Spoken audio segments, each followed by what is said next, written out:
Hey, welcome to the Husker247 Hoop Cast. This is Brian Christopherson. I've got my Back to the Future vest on. I'm joined by Michael Bruns. Special to have you in the chair, Bruns. You're pinch hitting for a bit while Schaefer's out, and Yeah, we're glad to have you. thanks for having me. This is my maiden voyage. We'll see how it goes. I'm sure that my takes won't be nearly as hot, but we can get in the weeds a little bit with some hoops. Yeah. Well, it's good stuff to talk about right now. So, 68-49 win over Penn State on Saturday early. It was brunch at the bank.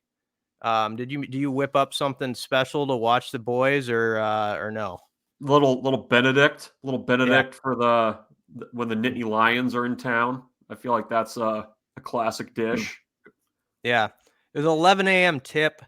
It was a sold out crowd. It was a little sleepy, and the game was kind of sleepy. I wrote that was fine for Nebraska because if this was a game where we were like really talking about how it went down to the wire as 77-74 or something, I think that'd actually be more alarming. So I guess my basic takeaway, Bruns, was the defense, which you hope is now going to be portable on the road for these last few games.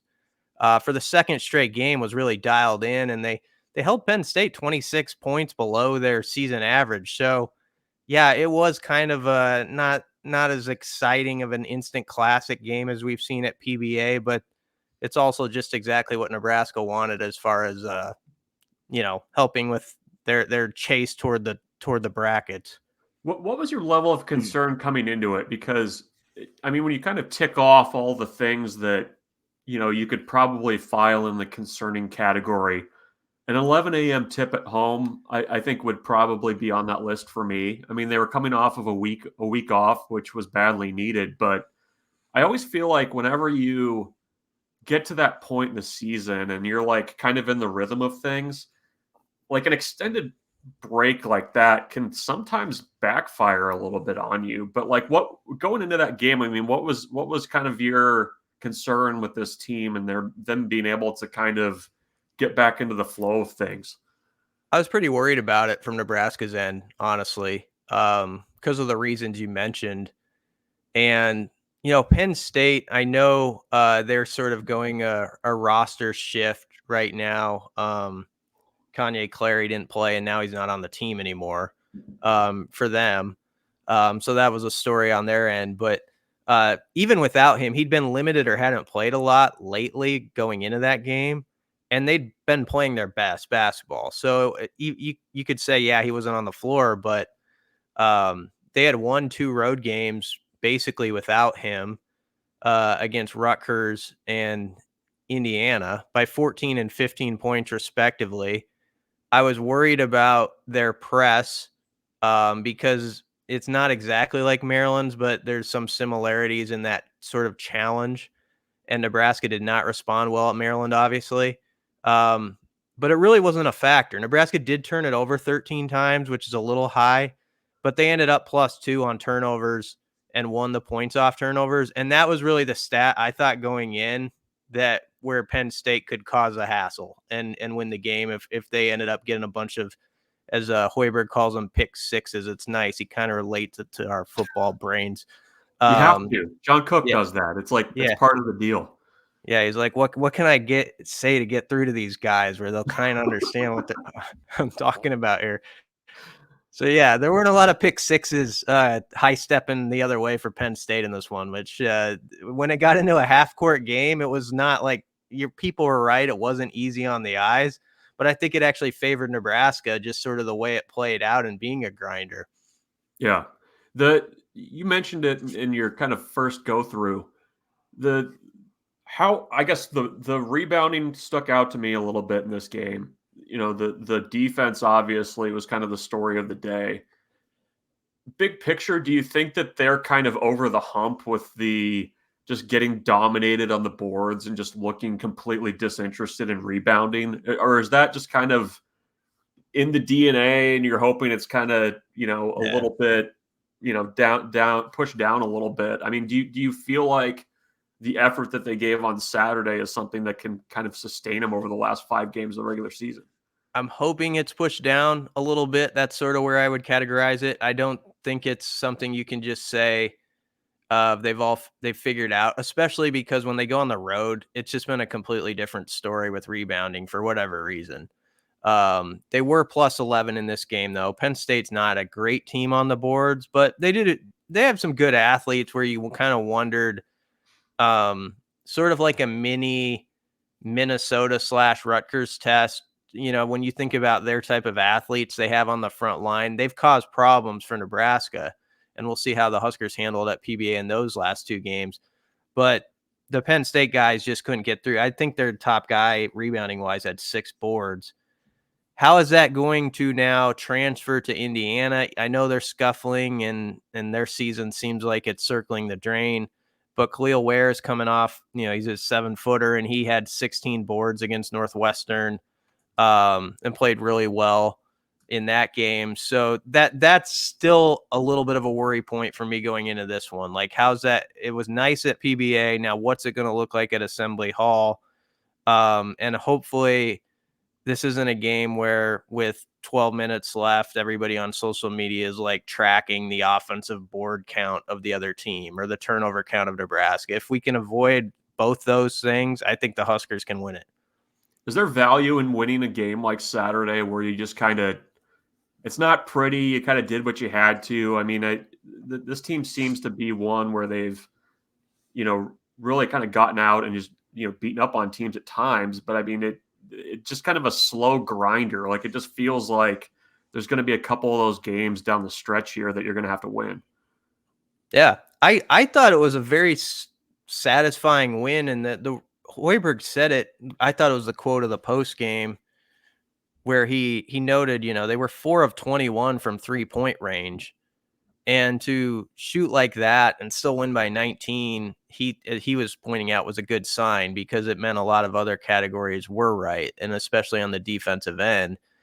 And I seriously think that's going to be the thing that decides this down the stretch. It's when you go on the road, you often do have like that 3 to 5 minute lull in a game where you struggle to score it. But can you combat that by giving Indiana or Ohio State one of those as well, where they scuffle for like 4 minutes? Or if you're having a drought, can you make it a deal where Indiana only has a 4-0 run as opposed to a 12-2 run or 12-0, you know what I mean? Like that sort of thing where your defense holds up even when you're not seeing the ball go through the hoop.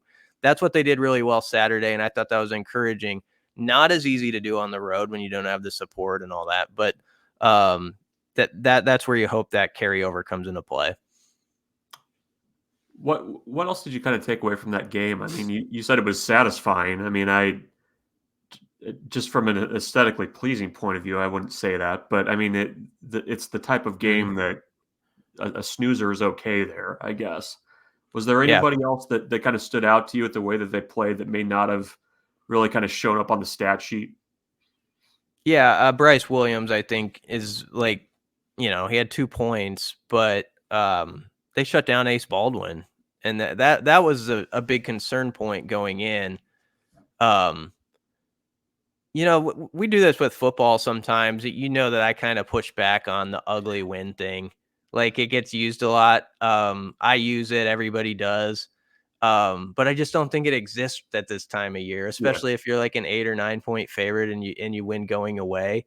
So I thought Nebraska just didn't shoot it that well, and their offensive efficiency was a little clunky.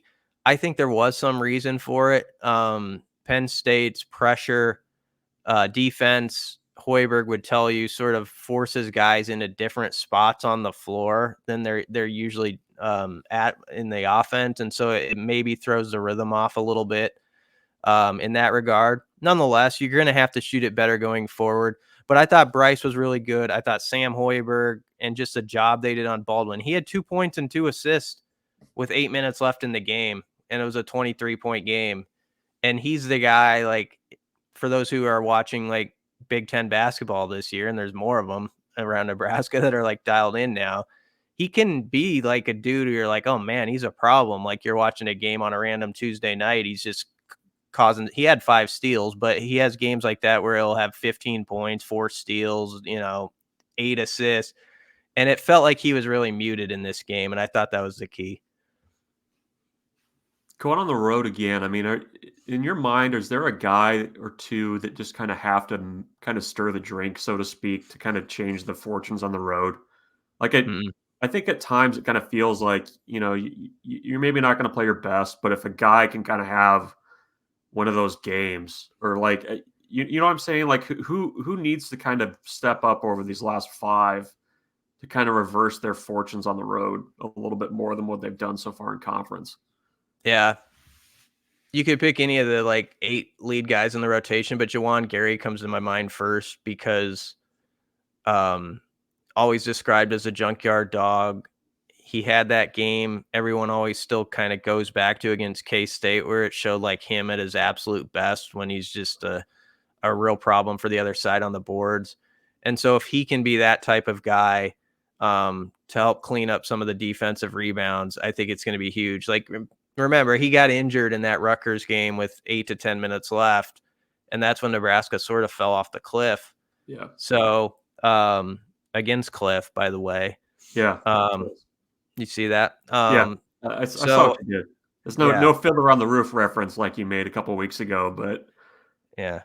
Kind of walked into it accidentally. It's not that good. But anyway, I think Jawan Gary would be the name I would say. And then there's got to be a wild card, right? Where CJ Wilcher's been sort of quiet the last 3 or 4 games and it hasn't really mattered. But you're going to need one game from him on the road, maybe where he pops in and hits 4 threes. Obviously if Casey went off like he did against Illinois, that makes Nebraska a completely different team. And then the guy who's really stepped up coming off the bench is Jamarcus Lawrence. For whatever reason, he just feels more comfortable, I think, gelling with the guys he comes in with, and being in that sort of situation. And on Saturday, he had 8 points, but 4 of them were in the first half, and there were 2 buckets where he went coast to coast and just beat Penn State down the floor. And in a game that was kind of a slog, it was kind of a big deal at the time. It got Nebraska at least some points and got him in front. So I think if Jamarcus can play smart on the road, limit the turnovers, and hit a couple shots that could go a long way in some of these games that are going to be decided by 3 or 5 points. is it as simple with him as just kind of having his role more clarified? Yeah, maybe. I don't exactly get why it seems like it's different, but it does.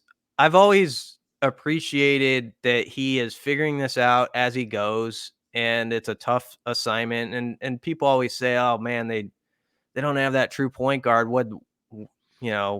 How'd that end up being a hole in the roster? Well, I mean, you got to remember Aaron Eulis was supposed to be that guy, and he'll probably be here next year. But Jamarcus, I think, is growing where if you give him in even next season, I think he could be pretty good at it. And the one thing I do like about him is he's incredibly fast with the ball in his hands. And I think he catches teams off guard the first time or two he scoots down the court, and he can usually get a kind of a bucket or a look for a layup.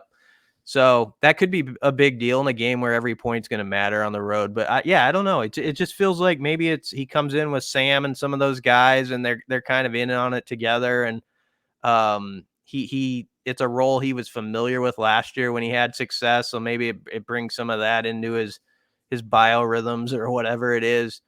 Biorhythms was a term I used to have a Nintendo baseball game, and you would change your lineup in and out by the guy's biorhythms. So I always think of that. I don't even know if it is an actual a big thing or not. I don't know if they'd use that in medical terms or anything, but they did in Nintendo baseball '92 or something. That seems very medically sound. I think if you're not having a great day, the biorhythms are off a little bit. Got to get them Yeah, out. yeah. So his biorhythms are good, I think, coming off the bench. Yeah. That's good. That's good. So Indiana coming up on Wednesday night on the road. What do you make of this matchup? I mean, in Lincoln, it was kind of a no stress kind of day. Nebraska wins by 16. What scares you about this game? Where do you think Nebraska can maybe has the advantage, I guess, going into this one? What scares me is where the 7-footer like having a game where he has 15 rebounds or something. And Indiana just getting a lot of second chance opportunities. Where I think Nebraska can make hay is I do not think Indiana's that good at point guard. Xavier Johnson's been okay. They're kind of have moved on and played Cups, the young guy, a little bit more. I noticed on Sunday he played like 31 minutes. And I mean, they're okay. I'm not saying those guys couldn't have a day against Nebraska. They could, but the Huskers have done such a good job against point guards in PBA, really good ones like Boo Buie and Baldwin and Chucky and all those guys. It's like, take that on the road now. Like, hassle one of those guys and have it be a day where they just have trouble like getting into their offense for the first 10 seconds of the shot clock. If Nebraska can do that and be disruptive, I think they can win this game, and they should win this game. However, it's Indiana in February, and I know they're scuffling and they're probably not going to make the tournament and all that, but I sort of have like that reverence for like going into a building like that with having to win, a big game. And like, if they win there, you'll feel like you did something. Their season, maybe they feel like was on the line Sunday and they lost to Northwestern. And so you wonder where their head space is at. I suppose it's possible they can get themselves up for one more, like, all right, this is it. We really mean it this time. Our season's on the line. Let's get it. And maybe they'll have that type of game. I do think Nebraska, I don't always like when you play teams coming off a loss, actually. But I think in this case, maybe it's good because it just might have taken a little out of this, wind out of their sails. Like if they had won Sunday, they're kind of thinking, okay, we can make a push. And now I'm sure it's a lot of negativity around there right now. Yeah, it's the last 5 games. Like there's some actually some pretty interesting storylines with the teams that Nebraska has to play. And I mean, you end with Michigan where it's like a lame duck situation and you're trying not to finish in the basement of the Big Ten for the first time since the 60s. Ohio State's fired their head coach. They beat Purdue with the interim setup. Rutgers is basically, they're a scrappy unit anyways, and they're kind of feel like they're fighting for their NCAA tournament lives or whatever is left of it. And then you've got Minnesota, which beat Nebraska earlier in the season. And, oh, by the way, you have to go to Indiana. I mean, it's on paper, it looks like it should be a road into the clubhouse where you can get some stuff done. But at the same time, like you kind of night to night, you almost have no idea where your opponent's heads are going to be.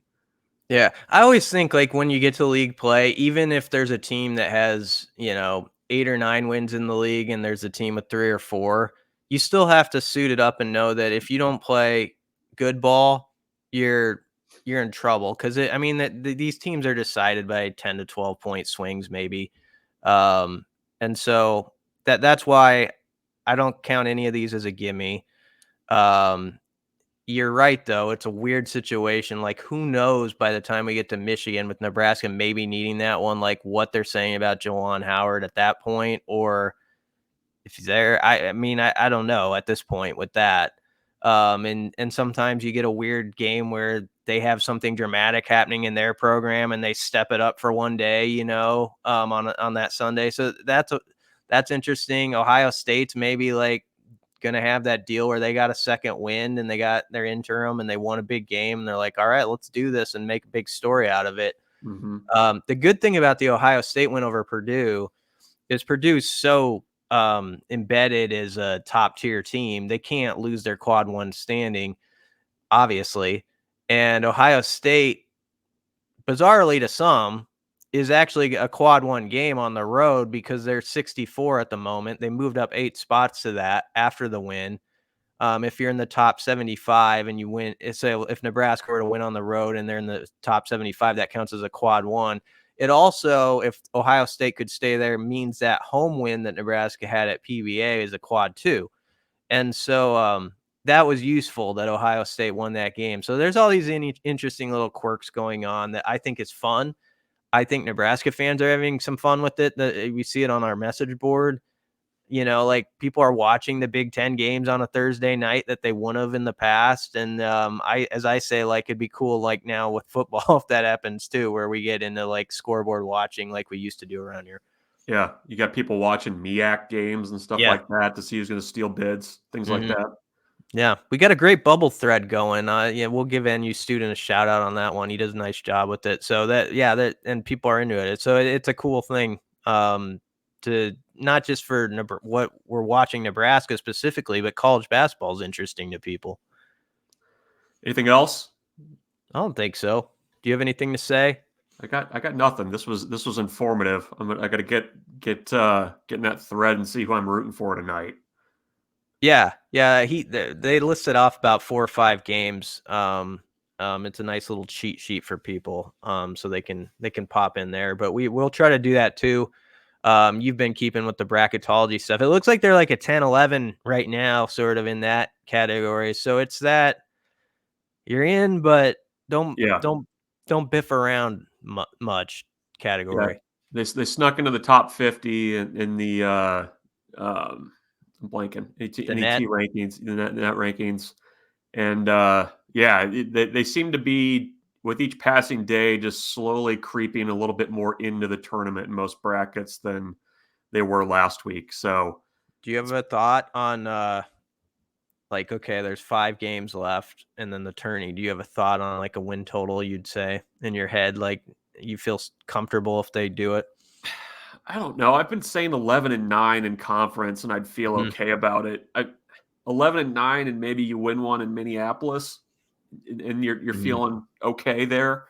I don't know. I guess the last 5, it kind of depends how it shakes out and what those 5 are. But I mean, you gotta get at least one on the road. I think, if not, somehow find a way to get 2. The strange thing is the way it works is the Minnesota and Rutgers are like quad 3 games because they're at PBA, but both are like dangerous matchups. I feel like for Nebraska, specifically Minnesota. If anyone watched them play recently and Sunday, they're feeling good about themselves. So that's going to be a big time game. Obviously, there's going to be juice in the building no matter what. But if you could get this one on Wednesday and roll into PBA, and like if Monday morning we're talking about 2 wins this week or whatever, you're feeling really good about where you sit. So